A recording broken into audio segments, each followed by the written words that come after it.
আচ্ছা সেটা চলে যাও তুমি, আমি দেখছি বলছি।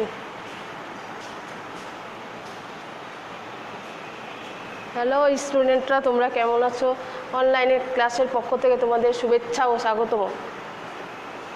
অনলাইনের ক্লাসের পক্ষ থেকে আমি নাজনীন সুলতানা, জিন্নানগর মাধ্যমিক বিদ্যালয়। আজ আমি তোমাদের ষষ্ঠ শ্রেণীর ইংরেজি দ্বিতীয় পত্র ক্লাস নেব। ষষ্ঠ শ্রেণীর ইংরেজি দ্বিতীয় পত্র সেকেন্ড পেপার ক্লাসে আছে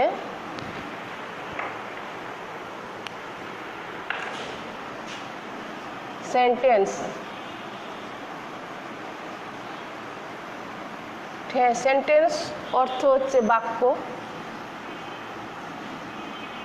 বাক্য বাংলা প্রতিশব্দ হচ্ছে বাক্য। সেন্টেন্স কাকে বলে আগে জানতে হবে তোমাদের। প্রথমত জানতে হবে সেন্টেন্স কাকে বলে।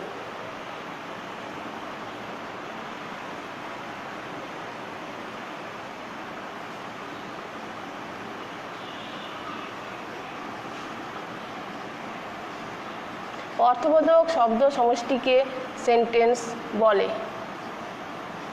অর্থবোধক, এখানে সেন্টেন্স হচ্ছে অর্থবোধক, অর্থ থাকতে হবে এবং শব্দ সমষ্টি হচ্ছে সেন্টেন্স। তাহলে হচ্ছে শব্দ সমষ্টি, শব্দের ইংরেজি প্রতিশব্দ হচ্ছে ওয়ার্ড। এক একটা ওয়ার্ড যখন মিলিত হয়ে একটা সেন্টেন্স গঠিত হয়, যেমন শব্দ সমষ্টি। যেমন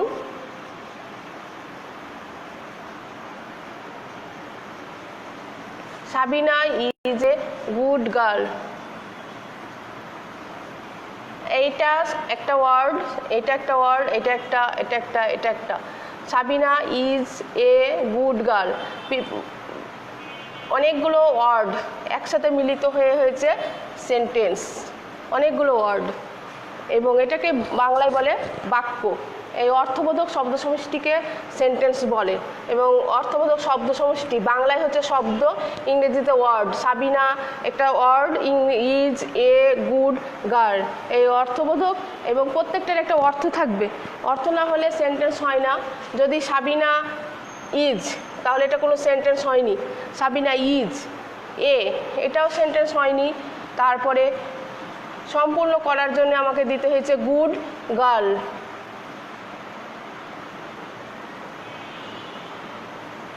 এই জন্য বলা হয়েছে অর্থবোধক শব্দ সমষ্টিকে সেন্টেন্স বলে, এবং প্রত্যেকটা ওয়ার্ড একসাথে মিলিত হয়ে একটা হচ্ছে সেন্টেন্স, শব্দ সমষ্টি।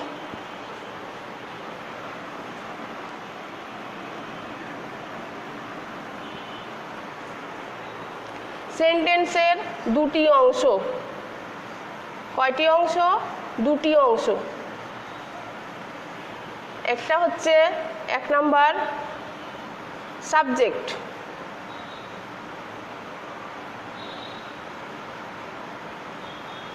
2 নাম্বার হচ্ছে predicate.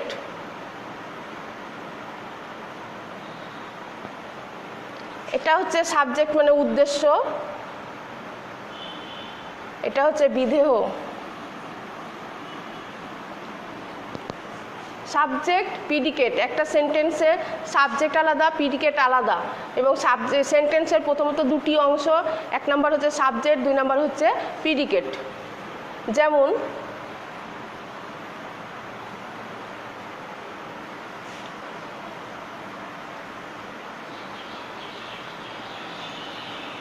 Sabina is a good girl, এখানে সাবজেক্ট এবং প্রিডিকেট ইন্ডিকেট করতে হবে। যে কোনো নামমাত্রই হচ্ছে সাবজেক্ট, এইটুকু হচ্ছে subject. Is a good girl এটা হচ্ছে প্রিডিকেট। যে কোনো নাম, থার্ড পারসন যে কোনো নাম হলে হলো সাবজেক্ট, আর ইজ এ গুড গার্ল এরপর থেকে হচ্ছে প্রিডিকেট। এই দুইটি অংশ আমরা পেলাম।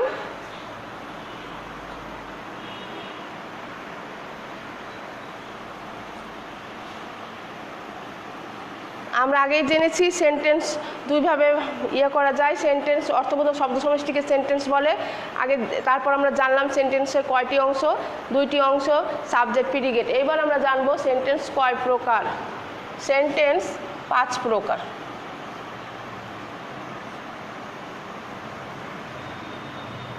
প্রকার। এক নম্বর হচ্ছে অ্যাসার্টিভ।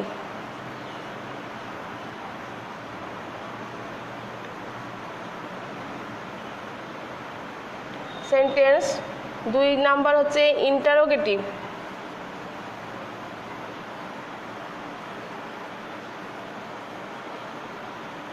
তিন নাম্বার হচ্ছে ইম্পেরেটিভ।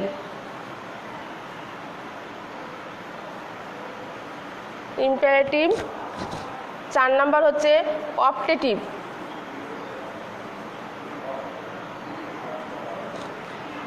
সেন্টেন্স 5 প্রকার: অ্যাসার্টিভ, ইন্টারোগেটিভ, ইম্পেরেটিভ, অপটেটিভ এবং এক্সক্লেমেটরি।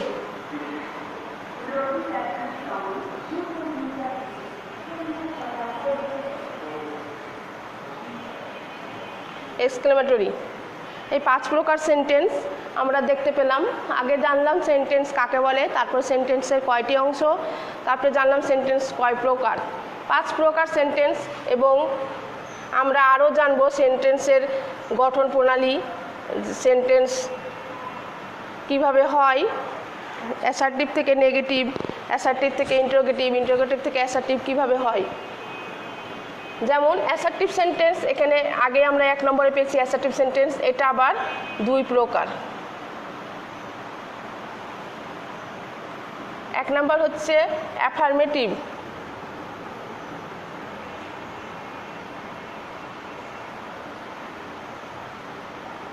অ্যাফার্মেটিভ। 2 নম্বর হচ্ছে নেগেটিভ। এটাই আমাদের জানতে হবে। আজকের আলোচ্য বিষয় হচ্ছে সেন্টেন্স কয় প্রকার জানলাম, 5 প্রকার, এবং 1 নম্বরে আছে অ্যাসার্টিভ। এই অ্যাসার্টিভ আবার 2 প্রকার, অ্যাফার্মেটিভ, নেগেটিভ। অ্যাফার্মেটিভ থেকে নেগেটিভ কিভাবে করা যায়, এবং অ্যাফার্মেটিভ থেকে ইন্টারোগেটিভ কিভাবে করা যায়, নেগেটিভ থেকে অ্যাফার্মেটিভ কিভাবে করা যায়, এবং ইন্টারোগেটিভ থেকে অ্যাফার্মেটিভ কিভাবে আসে, সেটা আমাদের আজকে তোমাদের আমি শেখাবো। আজকের আলোচ্য বিষয় হচ্ছে এই সেন্টেন্সের প্রকারভেদ এবং সেন্টেন্সের গঠন প্রণালী কিভাবে হয় আর কি। অ্যাফার্মেটিভ থেকে নেগেটিভ, এগুলো নিয়ম আছে এবং নিয়ম অনুযায়ী হবে।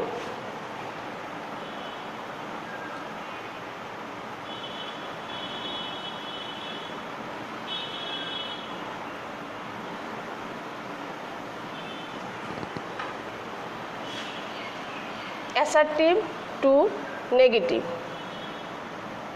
মানে অ্যাসার্টিভ থেকে নেগেটিভ কিভাবে করা যায়। প্রথমে আমাদের জানতে হবে সাহায্যকারী ভার্ব। সাহায্যকারী ভার্ব দেয়া থাকলে নেগেটিভের জন্য একটা নট নিতে হবে, আর যেখানে থাকবে না প্রেজেন্ট টেন্সের জন্য ডু, ডাজ, পাস্ট টেন্সের জন্য ডিড। তা আমাদের জানতে হবে অক্সিলারি ভার্বগুলো কি কি। আগে আমরা জেনে নিই অক্সিলারি ভার্ব কি কি। এগুলোর থেকে নেগেটিভ করার সময় এই অক্সিলারি ভার্বের সাথে নট যোগ করলে নেগেটিভ করা যায়। যেমন অ্যাম, ইজ, আর, এগুলো লিখে নাও ছাত্রছাত্রী। Am, is, are, was, were, do, does, did,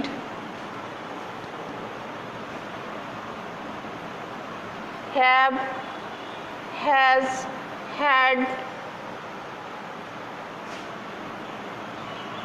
may, might, can, would, shall, should,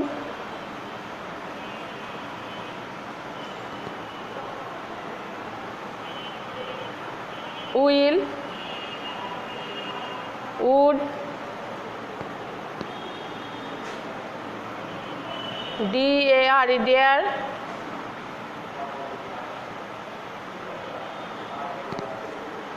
এগুলো হচ্ছে সাহায্যকারী ভার্ব। এগুলো দিয়ে আমরা নেগেটিভ করব। অ্যাফার্মেটিভ থেকে নেগেটিভ করার সময় এই সব সাহায্যকারী ভার্বগুলো আমরা ব্যবহার করব। যেখানে সাহায্যকারী ভার্ব দেওয়া থাকবে সেখানে আমাদের নিতে হবে না, যেখানে না দেওয়া থাকবে সেখানে প্রেজেন্ট টেন্সের জন্য ডু বা ডাজ, আর পাস্ট টেন্সের জন্য ডিড। ডু বা ডাজ টেন্স হচ্ছে ডিড। এই এই অক্সিলারি ভার্বগুলো আমরা ব্যবহার করব। এখন আমরা অ্যাফার্মেটিভ থেকে নেগেটিভ করব এবং এই অক্সিলারি ভার্বগুলো ব্যবহার করব।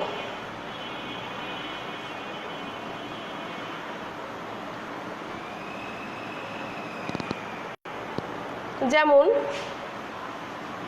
He is present, he is present, এটা নেগেটিভ করতে হবে। আমি প্রথমেই লিখেছি affirmative two negative, affirmative two negative. তাহলে এখানে সাহায্যকারী ভার্ব দেওয়া আছে, তাহলে হি ইজ নেগেটিভের জন্য, এই নেগেটিভের জন্য কি বসবে? Not, he is not present. I am a girl, নেগেটিভের জন্য I am not a girl। এ হচ্ছে নেগেটিভ। এখানে আমরা অক্সিলারি ভার্ব পেয়ে গেছি, অক্সিলারি ভার্ব দেওয়া আছে এবং যেখানে দেয়া নেই সেখানে কি করতে হবে। যেমন হি গোজ টু স্কুল, তাহলে এখানে নেগেটিভ করতে হবে। এখানে মূল ভার্ব দেয়া আছে, কখনোই মূল ভার্বের সাথে নট যোগ হবে না। এখানে হি হচ্ছে থার্ড পারসন, তারপরে আমরা আগে বলেছি ডু বা does. Third person singular number হলে ডাজ, বাকি সব জায়গায় ডু নিতে হবে। তাহলে এখানে হি যেহেতু থার্ড পারসন সিঙ্গুলার নাম্বার, তাহলে এখানে কি নিতে হবে? ডাজ। হি ডাজ, নেগেটিভের জন্য নট। মূল ভার্বের যখনই আমরা অ্যাফার্মেটিভ থেকে নেগেটিভ করব তখন মূল ভার্বকে প্রেজেন্ট ফর্মে রাখতে হবে। প্রথমে সাবজেক্ট, তারপরে সাহায্যকারী ভার্ব, নেগেটিভের জন্য নট এবং মূল ভার্বকে present form. He does not go to school.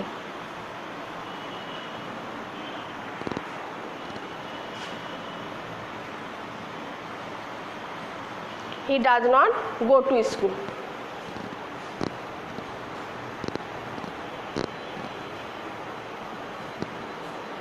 প্রথমে সাবজেক্ট, তারপর সাহায্যকারী ভার্ব,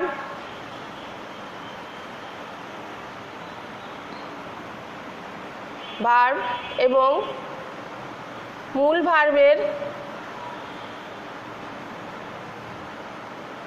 ভার্বের প্রেজেন্ট ফর্ম।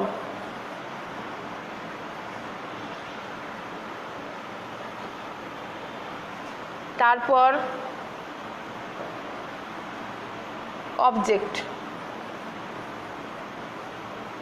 প্রথমে আমরা সাবজেক্ট অ্যাফার্মেটিভ থেকে নেগেটিভ করার সময় সাবজেক্ট নেব, সাবজেক্টের পরে সাহায্যকারী ভার্ব, তারপর হচ্ছে মূল ভার্বের প্রেজেন্ট ফর্ম। সাবজেক্টের পর সাহায্যকারী ভার্ব যদি না দেওয়া থাকে প্রেজেন্ট টেন্সে হলো ডু বা ডাজ, পাস্ট টেন্সের জন্য ডিড। এটা প্রেজেন্ট, এটা ফার্স্ট, সেকেন্ড, থার্ড পারসনে আমি দেখালাম, এবার ফার্স্ট পারসনের জন্য আমি দেখাই। আই ইট রাইস, এটা নেগেটিভ করার সময় এখানে সাহায্যকারী ভার্ব দেয়া নেই এবং সাহায্যকারী ভার্ব আবার প্রেজেন্ট টেন্সের জন্য ডু বা ডাজ নিতে হবে। থার্ড পারসনের জন্য ডাজ এবং সেকেন্ড পারসনের জন্য ডু, তাহলে এটা সেকেন্ড এবং ফার্স্ট পারসনের জন্য ডু, তাহলে এটা ফার্স্ট পারসনের জন্য এখানে ডু এবং নেগেটিভের জন্য এখানে নট লাগবে। I do not, মূল ভার্বকে প্রেজেন্ট টেন্স ইট রাইস। আচ্ছা, এটা প্রেজেন্ট টেন্সও হলো। এবার আমরা পাস্ট টেন্সে দেখাই। যেমন আই, পাস্ট টেন্স হলে মূল ভার্বটা পাস্ট টেন্স হয়ে যাবে। যেমন আই ওয়েন্ট টু স্কুল, এটা ভার্বটা হচ্ছে পাস্ট টেন্স হয়েছে। এখানে আমি নেগেটিভ করার সময় সাহায্যকারী ভার্ব পাস্ট টেন্স নিতে হবে। ডু এর পাস্ট টেন্স হচ্ছে ডিড। আই ডিড, নেগেটিভের জন্য নট, আর মূল ভার্বকে প্রেজেন্ট টেন্স নিয়ে আসলে গো আসবে। ওয়েন্টের প্রেজেন্ট টেন্স হচ্ছে go. I did not go to school, I did not go to school. আরেকটা আমি দেখাই। যেমন I WROT, I wrote a letter, চিঠি লিখেছিলাম। এটা নেগেটিভ করলে হবে আই ডিড নট এটার প্রেজেন্ট ফর্ম হচ্ছে write, I did not write a letter. এই হচ্ছে তোমার পাস্ট টেন্স। পাস্ট টেন্সে আমি দেখালাম পাস্ট টেন্সে অ্যাফার্মেটিভ থেকে নেগেটিভ করার নিয়ম, সাহায্যকারী ভার্ব নিতে হবে এবং নেগেটিভের জন্য নট, আর যেখানে সাহায্যকারী ভার্ব দেয়া থাকবে সেখানে নিতে হবে না।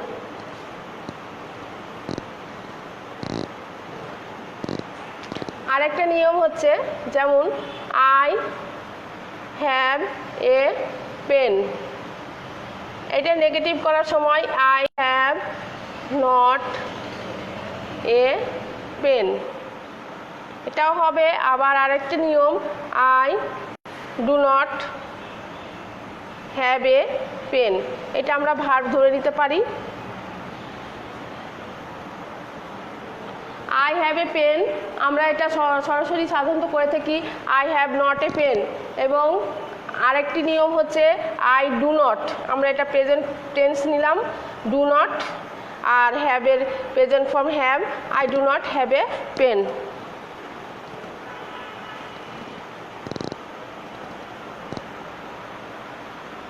আই হ্যাড এ পেন, এটা কি হবে আই হ্যাড এ পেন, এটা হচ্ছে পাস্ট টেন্স, হ্যাভ আর হ্যাজ এর পাস্ট টেন্স হচ্ছে হ্যাড, এজন্য এখানে ডিড ব্যবহার হবে। আই ডিড নেগেটিভের জন্য not, I did not have, হ্যাডের প্রেজেন্ট ফর্ম হচ্ছে হ্যাভ, এই জন্য এখানে হ্যাভ হলো I did not have a pen. এই হচ্ছে আমার অ্যাফার্মেটিভ টু নেগেটিভ শেখার নিয়ম। আর একটা হচ্ছে নেগেটিভ টু অ্যাফার্মেটিভ।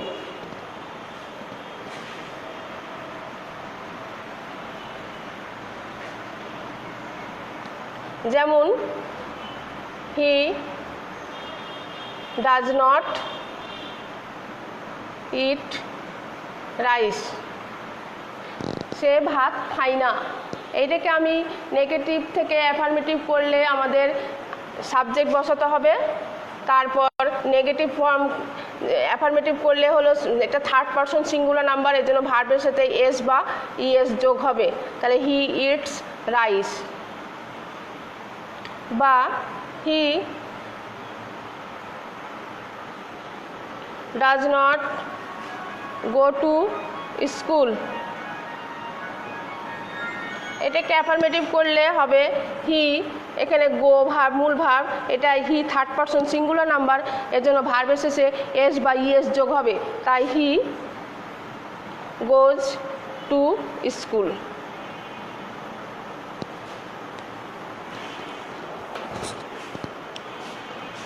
পাস্ট টেন্সে একটা দেখাই,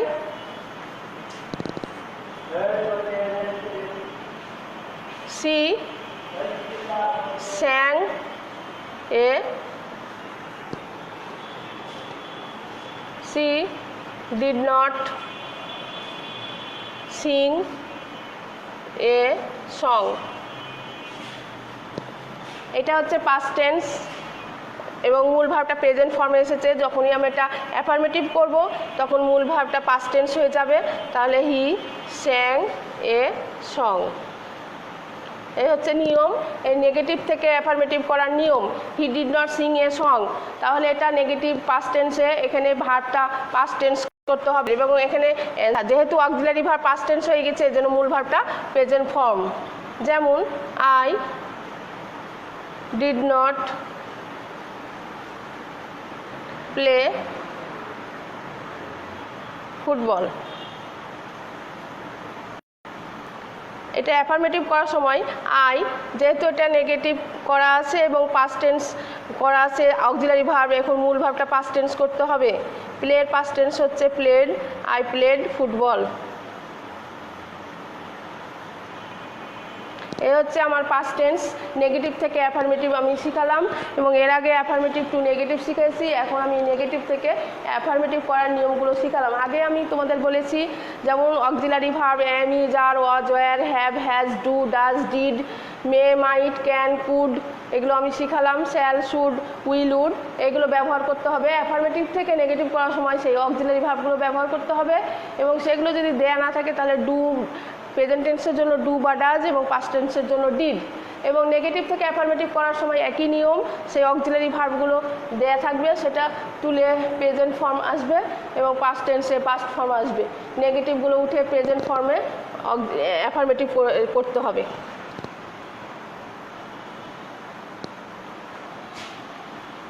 এটা হচ্ছে অ্যাফার্মেটিভ টু নেগেটিভ করার নিয়ম।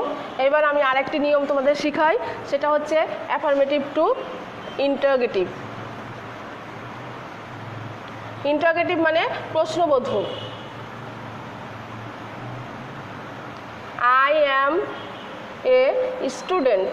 আমি একটু উদাহরণের মাধ্যমে শিখাই। আমি একটি ছাত্র, আমি একজন ছাত্র। এটাকে ইন্টারোগেটিভ করার সময় আমি এর আগে অক্সিলারি ভার্বগুলো দেখাইছি। এটা হচ্ছে নেগেটিভ করার সময় সেই অক্সিলারি ভার্বগুলো ব্যবহার হবে এবং ইন্টারোগেটিভ করার সময়ও সেই অক্সিলারি ভার্বগুলোই ব্যবহার হবে। এখানে অক্সিলারি ভার্ব অ্যাম দেওয়া আছে, যেহেতু আমি এটা ইন্টারোগেটিভ করব মানে প্রশ্নবোধক, এবং একটা জিজ্ঞাসা চিহ্ন ব্যবহার হবে। তাহলে এটা ইন্টারোগেটিভ করার সময় সবসময় অক্সিলারি ভার্ব মানে সাহায্যকারী ভার্ব সাবজেক্টের পূর্বে বসবে এবং শেষে একটা প্রশ্নবোধক চিহ্ন। সবসময় সাহায্যকারী ভার্ব প্রথমেই সাবজেক্টের পূর্বে, আমি নিয়মটা লিখে দিই, সাবজেক্টের পূর্বে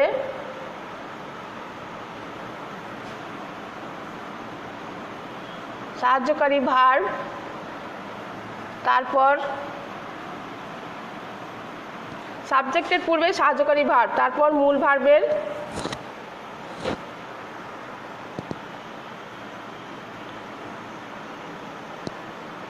প্রেজেন্ট ফর্ম, শেষে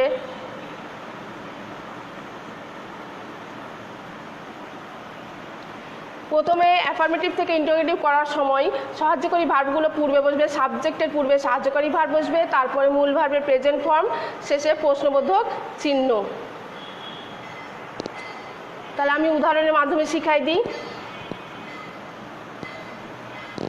তাহলে এখানে সাবজেক্ট কি আই, সাহায্যকারী ভার্ব হচ্ছে অ্যাম, এটা পূর্বে চলে আসবে, অ্যাম আই এ স্টুডেন্ট, এবং শেষে প্রশ্নবোধক চিহ্ন।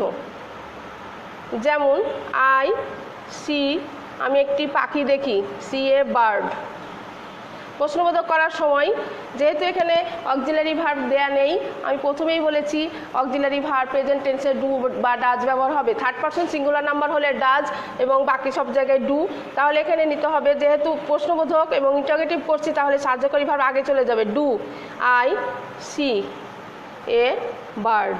আমি কি একটি পাখি দেখেছিলাম, এবং এটা জিজ্ঞেস চিহ্ন বসবে। যেমন ইউ লাইক সুইট, এটাকে ইন্টারোগেটিভ করার সময় এখানেও সাহায্যকারী ভার্ব নেই, প্রশ্নবোধক, সেজন্য এখানে সাবজেক্ট হচ্ছে সেকেন্ড পারসন, ডু নিতে হবে, ডু ইউ। সবসময় ইন্টারোগেটিভ করার সময় সাহায্যকারী ভার্বগুলো আগে চলে যাবে, do you like, do you like sweet, he eats rice. তাহলে এটা ইন্টারোগেটিভ করার সময় যেহেতু he third person singular number, তাহলে আমাকে এখানে ডাজ নিতে হবে, ডাজ হি ইট। মূল ভার্বকে প্রেজেন্ট ফর্ম, এখানে আর ইটস যোগ হবে না, ডাজ হি ইট রাইস, এবং শেষে প্রশ্নবোধক চিহ্ন।